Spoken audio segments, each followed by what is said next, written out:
another important aspect, why I wanted to bring the academic rigor back is, I have noticed it's a factor across the globe that kids have, like what I said before, the attention span has drastically reduced. When COVID came, we pushed them to digital gadget. And as they were being pulled into it, what happened is they became more or less addicted to social media. And recently, there is a book released by Nandan Nilekani, one of the Infosys founder. The name of the book is called The Art of Wakefulness. It's an amazingly good book. What he's saying is that in India, average teenager is swiping nearly 2,400 times, average, 2,400. So how this is affecting the attention span? What they're saying is, what he explained it in a very, very simple mode, that every time you think about something, the brain has to take all the files of that particular thing. Assume that you're thinking about a traffic jam in Wayanad Gut. You collect all the information that you have about Wayanad Gut. The next time you're talking about Joe Biden, and then you are talking about everything about America. So what happens is, the brain has to shut down the previous file and open the new file. So as you swipe every time, it is called context shifting, and the brain needs to keep on closing the file and opening the new file every 1 second. And gradually what happened, the brain is conditioned for it. The brain becomes hyperactive. They cannot focus on one thing. So their attention span is 40 seconds, 1 minute, 2 minutes. You give a page to read, they don't read, because for them the 40 minutes reel is more, multi-second reel is more comfortable. So this less attention span actually affected their academic internalization. And we discuss, academicians, we normally go for conference and all, we discuss that a serious issue, and nobody has a solution also.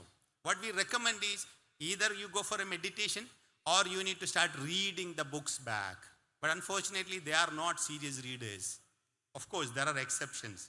So this is the reason why we don't want to go for a full-scale annual day this time. I also wanted to mention one more point about a transition that are happening in education, then I'll stop. As you know, NEP is coming.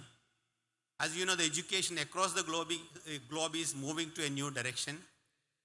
It is very simple. 30, 40 years back, when the internet came into being, 30 years back, internet came into being, it was one of the biggest revolution in human history, because 600 years back, when we invented the printing, the knowledge became stackable and the knowledge became centralized. Education became centralized. Education became standardized. We call it as 10 standard, 12 standard, degree. These all are standardized version of education.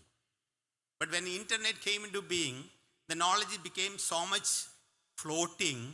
You will get any content anywhere, any moment. Yesterday I was talking to the parents. I asked them, how many of you remember by heart 10 phone numbers now?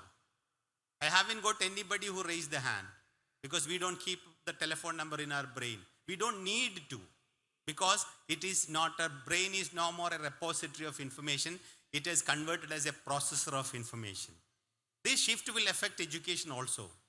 The education was all about memory based and information centered. Memory centered and information based. Now it is the content. NEP very clearly says one statement: we need to reduce the content of education. Because whether it is NEP, whether it is Cambridge University, they say education has to be shifted from content to skill and competencies. When I say skill, I'm not telling that the marks are not important, but marks are not alone going to take them into a higher position. There are a lot of skill set required. They need academic skills. Academic skill include research skill, the ability to articulate, the ability to present, the ability for critical thinking, the ability for collaborating. These all are the skills that we need to build from the school. These all are very, very critical. Recently, I happened to read an article, a Blue Ribbon School, normally the high-end school in USA called Blue Ribbon School in Seattle. They send 50 teachers, they send a group of their teachers to 50 CEOs in the world of the top companies.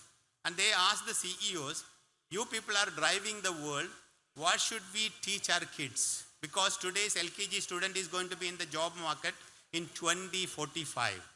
And we don't know what kind of world they are going to inherit. We don't know what kind of world in 2030 is going to be. So what should we teach them?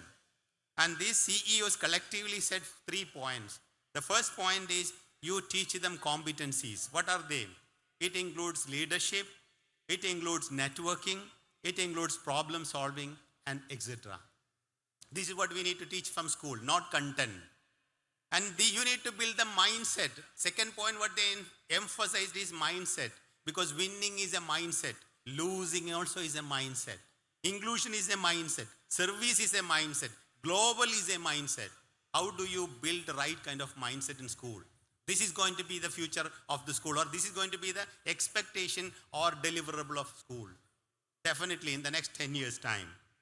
And the last point what they said is, you give them right perceptions. Because when a child is doing Googling, he'll get 2,000 answers for one question. Which answer he picks up is going to be completely based on his perception. So you give them right perception. That is what Cambridge University came up with, a curriculum called Global Perspective. So this is where our education is going to be moving forward. And CBSE already introduced something called HPC, Holistic Progress Card. CBSE say progress card should not be based on performance. There is nothing called performance-based progress card. The progress card should mention progress. How far the child is progressing, not the performance.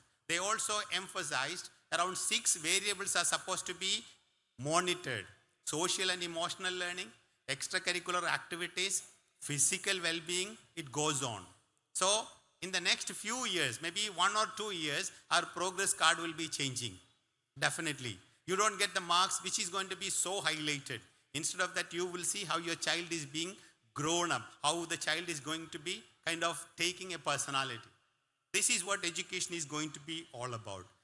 What I wanted to underline here is that the whole process is not going to be exclusively from school. This is totally based on the partnership between school and parents. So when a parent is sitting on the other side and judging the school, nothing is going to happen positively.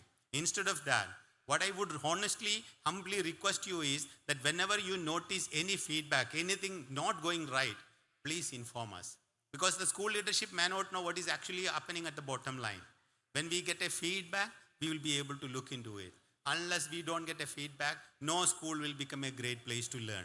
So please, I request positively that if you feel that something is not going right in Sadhbhavana, please inform us. We don't defend. We'll try our level best to correct it, and we'll keep you posted. These are all the points that I want to tell you. So dear parents, as you said, we made it up so quickly. We don't want to have our students to spend a long practicing hours. So even if something goes wrong, it's okay. Let us accept those imperfections and let us enjoy this evening. Thank you so much.